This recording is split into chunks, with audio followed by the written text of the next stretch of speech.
AIIMS BSc nursing 2026 की तैयारी क्यों करनी चाहिए? नीट में हमारा सपना होता है डॉक्टर बनने का, क्योंकि बहुत अच्छी खासी रिस्पेक्ट और बहुत अच्छी खासी सैलरी वहां पे देखने को मिलती है। लेकिन सिमिलरली क्या नर्सिंग में भी उतनी ही अच्छी सैलरी और उतना ही अच्छा रिस्पेक्ट प्रोसीजर है?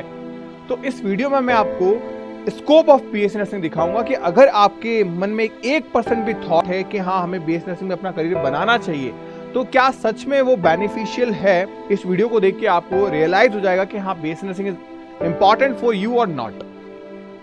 सबसे पहली चीज, स्कोप का मतलब क्या होता है? हमारे लिए सबसे इंपॉर्टेंट चीज है फाइनेंस, पैसा। अगर सैलरी आ रही है इट मींस वो हमारे लिए जरूरी है। और ये चीज हम कैसे पता कर पाएंगे? इस वीडियो के अंदर मैं आपको आपके नर्सिंग करियर के बारे में बताऊंगा। अगर आप बीएससी नर्सिंग करते हैं तो क्या क्या ऑप्शन है और वहां क्या क्या सैलरी है, जिससे आपको आपके स्कोप के बारे में आइडिया चला जाएगा। मोस्ट वेलकम आप सभी का एक बार फिर से एम्स नर्सिंग इंस्टीट्यूट के शानदार प्लेटफॉर्म पे। मैं आपका मेंटर, आपका साथी जय है। आज लेके आया हूं कुछ हट के वीडियो। इस वीडियो के अंदर आपको आपके करियर के बारे में गाइडेंस मिलेगी कि कौन सी चीजें ऐसी है जो एम्स बीएससी नर्सिंग को खास बनाती है। सबसे पहली चीज आपके साथ जो शेयर कर रहा हूं वो है नर्सिंग में हमारे पास स्कोप क्या क्या होते हैं। सबसे पहली बात, अगर हम नर्सिंग में जाना चाहते हैं तो हमारे पास में ऑप्शन रहता है एक एएनएम, जो कि एक डिप्लोमा कोर्स है। आपने कभी आंगनवाड़ी वगैरह में देखा होगा, जो महिला कार्यकर्ता होती है वो एएनएम होती है। दूसरा हमारे पास में है जीएनएम, जो हमारे गांव के प्राथमिक प्राइमरी हेल्थ सेंटर्स होते हैं, वहां पे जीएनएम वगैरह काम करते हैं। एंड देन अगर आपने एएनएम और जीएनएम कर रखा है, लेकिन फिर आपके माइंड में विचार आया कि नहीं यार, अब मुझे बीएससी नर्सिंग जितनी सैलरी तो यहाँ मिल नहीं रही है, मैं उतनी स्किल डेवलप कर नहीं पा रही हूँ, मैं करना चाहता हूँ, तो क्या करूं? तो आप गवर्नमेंट ने एक स्कीम निकाल रखी है कि अगर आपने ये दोनों चीजें की तो इसके बाद में आपको पोस्ट बेसिक बीएससी नर्सिंग का कोर्स करना पड़ता है, जो 2 साल का है। जब आप इसको कर लेते हो तो आप बीएससी नर्सिंग के इक्विवेलेंट हो जाते हो, यानी कि जिसने सीधे सीधे बीएससी नर्सिंग किया था आप उसके बराबर आ जाओगे। उसकी जॉब वैकेंसीज को भी यहाँ पे अप्लाई कर सकते हो। तो ये है हमारे पास तीसरा कोर्स। एंड चौथा हमारे पास में बीएससी नर्सिंग, जो कि 4 साल का इंटीग्रेटेड ग्रेजुएशन कोर्स है, जिसके बारे में हम बात करेंगे आज। तो यानी ये ऑप्शंस हैं। और इसके अलावा हम आगे हायर स्टडीज के अंदर एमएससी नर्सिंग भी कर सकते हैं। एमएससी नर्सिंग जनरली हम 2 चीजों के लिए करते हैं। पहला है रिसर्च और दूसरा है हमारे पास में हायर एजुकेशन, या एज एडुकेटर हम पढ़ाना चाहते हैं किसी कॉलेज या किसी यूनिवर्सिटी के अंदर, तो हम ये कर सकते हैं। इसके बाद में अगर आप कुछ और आगे जाना चाहते हो तो आप पीएचडी कर सकते हो नर्सिंग के अंदर, ताकि आप कोई पर्टिकुलर इंस्टीट्यूट ओपन कर पाएं या किसी हायर डॉक्टरेट लेवल के ऊपर आप क्या कर पाएं, स्टडी कर पाएं। तो ये स्कोप्स हैं नर्सिंग फील्ड के अंदर। अब अगर मैं बात करूं स्कोप ऑफ नर्सिंग, 2 स्कोप है आपके पास। या तो आपको अगर अच्छा लगता है कि हम लोगों की हेल्प करना, ब्लड वगैरह से आपको इशू नहीं, क्योंकि जनरली होता है कि लोगों को खून देखते चक्कर आने लग जाते हैं। तो अगर ऐसा है तो आप नॉन क्लिनिकल में जा सकते हो, और खून देख के आपको चक्कर नहीं आ रहे, आप लोगों की हेल्प कर सकते हो ट्रॉमा कंडीशंस के अंदर भी, तो आप क्लिनिकल स्कोप में जा सकते हो। यानी कि यहाँ आप हॉस्पिटल्स में वर्क करेंगे विद द पेशेंट, और यहाँ पे आप स्टूडेंट या फिर मैं कहूँ नॉन क्लिनिकल एक्सपोजर के अंदर वर्क करेंगे। यानी टीचिंग जो फील्ड है वो आपका इसमें आ गया है, टीचिंग वाली फील्ड आपकी इसमें आ गई है, और पेशेंट केयर वाली फील्ड जो है वो आपकी क्लिनिकल एक्सपोजर में आ गई है। अब अगर मैं बात करूं क्लिनिकल स्कोप के अंदर कि अगर हम बीएससी नर्सिंग कर लेते हैं तो हमारा करियर कैसा है, तो आप जॉब फाइंड करोगे उसके बाद में, और जो आपकी जॉब होती है वो किस किस लेवल पे होती है वो मैं बताने वाला हूं। सबसे बेस्ट है हमारे पास नर्सिंग ऑफिसर। नर्सिंग ऑफिसर में पे लेवल 7 पे आपकी सैलरी आप देखो, जब आप लगते हो अपनी जॉब पे तो 44,900 रहती है। अभी आपका 8वां वेतन आयोग हो सकता है 2026 के एंडिंग तक लग जाए, तब तक आपकी बीएससी नर्सिंग कंप्लीट नहीं हुई होगी। तो जब तक कंप्लीट होगी तब तक 8वां वेतन आयोग 100% लग चुका होगा, और उसके बाद में यही सेम सैलरी, जो बेसिक सैलरी जो है वो आपकी चली जाएगी 76,000 के आसपास। तो आप सोचो, आपकी जॉब लगते ही आपकी सैलरी 76,000 होगी, और ये हायर सैलरी आपकी चली जाएगी 2 लाख के आसपास। तो ये डिफरेंस है। वहीं अगर सीनियर नर्सिंग ऑफिसर की बात करें तो यहाँ पे पे ग्रेड लेवल 8 है, जिसकी सैलरी आप देख रहे हो बढ़ रही है। उसके बाद में असिस्टेंट नर्सिंग सुपरिटेंडेंट पे लेवल 10 है। डेप्यूटी नर्सिंग सुपरिटेंडेंट पे लेवल आपके पास में 10 हो गया। नर्सिंग सुपरिटेंडेंट पे लेवल आपके पास में 11 हो गया। एंड एक प्रॉपर नर्सिंग ऑफिसर जो सबके ऊपर हेड होता है, उसकी पे लेवल क्या होगी आपकी 12 होगी। तो यहाँ सैलरी देखो आप, 2,09,000 रुपए ये पर मंथ सैलरी तक आपकी चली जाती है नर्सिंग के अंदर। अब आप सोचो ये वो सारे रेपुटेटेड आपके जॉब करियर ऑप्शंस हैं आपके पास में बीएससी नर्सिंग करने के बाद में। बहुत सारे लोग ये सोचते हैं बीएससी नर्सिंग में कोई स्कोप नहीं है। ऐसा नहीं है, आपको हर जगह स्कोप बनाना पड़ता है। बस कई बार ऐसा होता है कि हमें पता ही नहीं होता कि यार इसमें क्या स्कोप है क्या नहीं है, तो हम एफर्ट्स ही नहीं डालते। मैं आपको बस ये बता रहा हूँ कि ये सारे एफर्ट्स आप डाल सकते हो, ये सारे स्कोप्स हैं बीएससी नर्सिंग में। ये different different post, different different designations पे गवर्नमेंट की वैकेंसीज आती हैं, आप अप्लाई कर सकते हैं। एग्जाम होता है, एग्जाम क्रैक करो और अच्छी खासी सैलरी। आप सोचो 2 लाख रुपए पर मंथ मिल रहे हैं, इसका मतलब कहीं ना कहीं आपकी सैलरी जो है वो 25 लाख रुपए पर एनम हो गई है। मतलब हर महीने आपको 2 लाख रुपए मिल रहे हैं। ये एक बहुत बड़ी सैलरी है। आप अपने आसपास देखेंगे तो किसी की सैलरी इतनी तक नहीं है, लेकिन नर्सिंग फील्ड में है और ये सैलरी और बढ़ेगी जब तक आपका बीएससी नर्सिंग कंप्लीट होगा। 101% ये सैलरी आपकी बहुत अच्छी और हाइक हो जाएगी। तो ये स्कोप आपके पास में है। अब कहाँ कहाँ ये जो आपने पोस्ट बताई है, ये पोस्ट कहाँ कहाँ आती है? अगर मैं बात करूँ सेंट्रल लेवल पे, तो हॉस्पिटल्स में जैसे हमारे पास एम्स में नर्सिंग ऑफिसर की पोस्ट आती है, वैसे ही रेलवे के अंदर आरआरबी के अंदर नर्सिंग सुपरिटेंडेंट की पोस्ट आती है।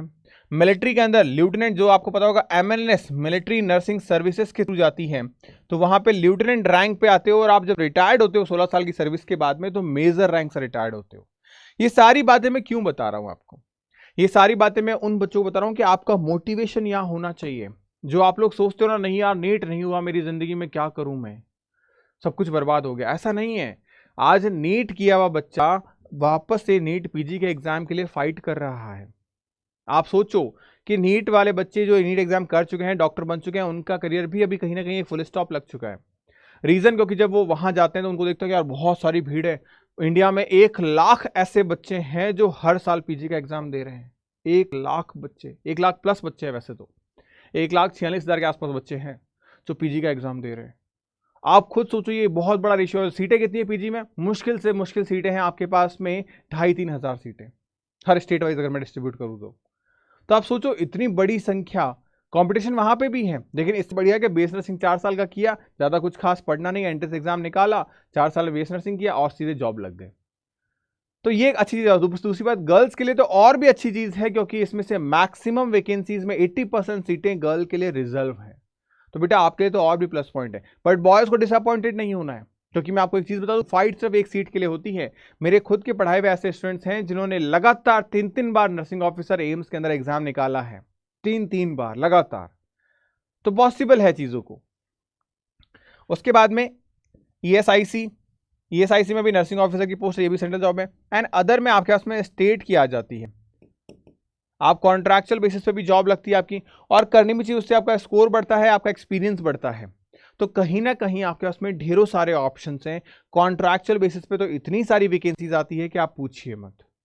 तो ये एक बेस्ट और बेनिफिशियल चीजें हैं आपके लिए, क्या बहुत अच्छा कर सकते हैं। अब नॉन क्लिनिकल में बात करें, नहीं भैया हमें तो खून से डर लगता है, हम ज़्यादा ट्रॉमा देख नहीं सकते, तो नॉन क्लिनिकल में सेंट्रल लेवल पे गवर्नमेंट के जो यूनिवर्सिटीज़, गवर्नमेंट के जो कॉलेजेस हैं, वहाँ पे एज ए ट्यूटर, जैसे अभी आप इस वीडियो को देख रहे हैं, मैं आपको बता दूं एम्स के अंदर एज ए नर्सिंग ट्यूटर की वैकेंसी आ रखी है। मतलब आप नर्सिंग कॉलेजेस में एज ए प्रोफेसर पढ़ाने जा सकते हो, तो वहाँ ऑप्शन है। अब एम्स के अंदर सैलरी आपकी 1 लाख प्लस हो जाएगी।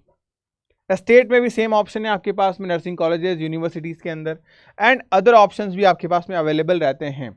तो कहीं ना कहीं प्राइवेट सेक्टर में भी ऑप्शंस हैं और गवर्नमेंट सेक्टर में भी ऑप्शन है, चाहे वो फिर आपकी क्लिनिकल हो या नॉन क्लिनिकल हो। तो एक अच्छी चीज़ है। स्टेट हॉस्पिटल में प्राइमरी लेवल के हॉस्पिटल जहां जीएनएम वर्क करती है, सेकेंडरी लेवल के हॉस्पिटल्स हो गए हमारे पास में, टर्सरी लेवल के हॉस्पिटल्स हो गए। तो ये सारे के सारे 3 अलग अलग लेवल के हॉस्पिटल्स हैं जहां ANM, GNM, post basic base nursing and base nursing वाले कैंडिडेट काम करते हैं, वर्क करते हैं। अदर स्कोप की मैं बात करूं तो आपके पास में जैसे बीएससी नर्सिंग वाला जो बच्चा है, उसने अगर आईएनसी अप्रूव कॉलेज से बीएससी नर्सिंग किया है तो वो अब्रॉड जा सकता है, विदेश जा सकता है। विदेशों में अच्छी खासी सैलरी है। बहुत जल्दी मैं आप लोगों को इंट्रोड्यूस भी कराऊंगा कि अलग अलग डिफरेंट एग्जाम्स होते हैं। जैसे डीएचए दुबई का एग्जाम है बेटा, ठीक है, तो डीएचए जो है दुबई का एग्जाम है। इस एग्जाम के थ्रू आप दुबई के अंदर एज ए नर्सिंग ऑफिसर या as a nursing superintendent job कर सकते हो। सैलरी आपकी करीब करीब 3 लाख रुपए पर मंथ रहती है। ये दुबई का सिनेरियो है बेटा। वैसे ही हर कनाडा जाना है, ऑस्ट्रेलिया जाना है, हर एक जगह के अलग अलग एग्जाम्स होते हैं और उन एग्जाम को क्वालिफाई करके, और ये एग्जाम पूरे साल भर चलते हैं। बस आपको अटेम्प्ट मुश्किल से किसी में 2 मिलता है, किसी में 3 मिलता है, किसी में 5 मिलता है। उन अटेम्प्ट्स में आपको एग्जाम को क्रैक करना होता है और आराम से आप विदेश जा सकते हैं जॉब के लिए। तो ये एक बहुत बेहतरीन स्कोप है आपके पास में। इसके साथ साथ अगर मैं बात करूं नॉन क्लिनिकल के अंदर भी, जैसे क्लिनिकल इंस्ट्रक्टर या ट्यूटर हो गया, सैलरी आपकी अच्छी खासी है। असिस्टेंट प्रोफेसर हो गया, सैलरी आपकी अच्छी खासी 2 लाख तक है। एसोसिएटेड प्रोफेसर हो गया आपके पास में, सैलरी अच्छी खासी है। प्रोफेसर कम प्रिंसिपल हो गया आपके पास में, सैलरी आप देखो आपके पास में। तो ये सारी चीजें आपको मिल जाती है in non nurse clinical field के अंदर, नॉन क्लिनिकल फील्ड में। तो ये क्लिनिकल फील्ड और नॉन क्लिनिकल मैंने सबका स्कोप आपको दिखा दिया। ये वीडियो मैं अभी भी कह रहा हूं सिर्फ इस पर्पस पे कि आपको एक मोटिवेशन मिले कि यार हाँ, नर्सिंग फील्ड भी एक ऐसी फील्ड है जहाँ पे सैलरी 1 लाख से प्लस तो है ही है, अगर हम बस थोड़ा सा एफर्ट लगा लें, जान लगा लें अच्छे तरीके से। और अगर आप प्रॉपरली जान लगाना चाह रहे हो कि किस तरीके से हमें एग्जाम क्रैक करना चाहिए, कैसे एक हेल्प मिल जाए, तो आपके लिए उम्मीद बैच आ चुका है आपकी प्रिपरेशन को और स्ट्रॉन्ग करने के लिए।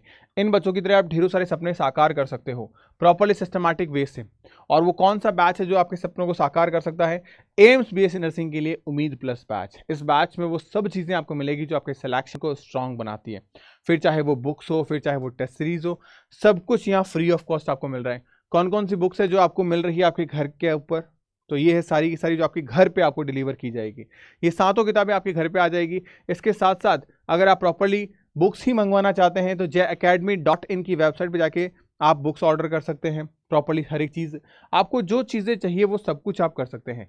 और सबसे पहली चीज़, अगर आपको कोई भी डाउट एंड कोई क्वारी हो तो आप मुझे इस नंबर पे कॉल कर सकते हैं, +9122352352।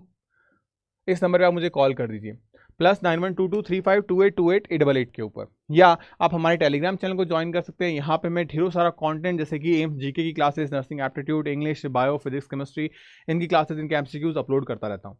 तो होपफुली वीडियो आपके लिए बहुत हेल्पफुल रही होगी। नेक्स्ट वीडियो के अंदर क्या टॉपिक डिस्कस करें आप कमेंट सेक्शन में मेरे को जरूर बताइएगा। Bye bye, take care, stay happy, stay healthy.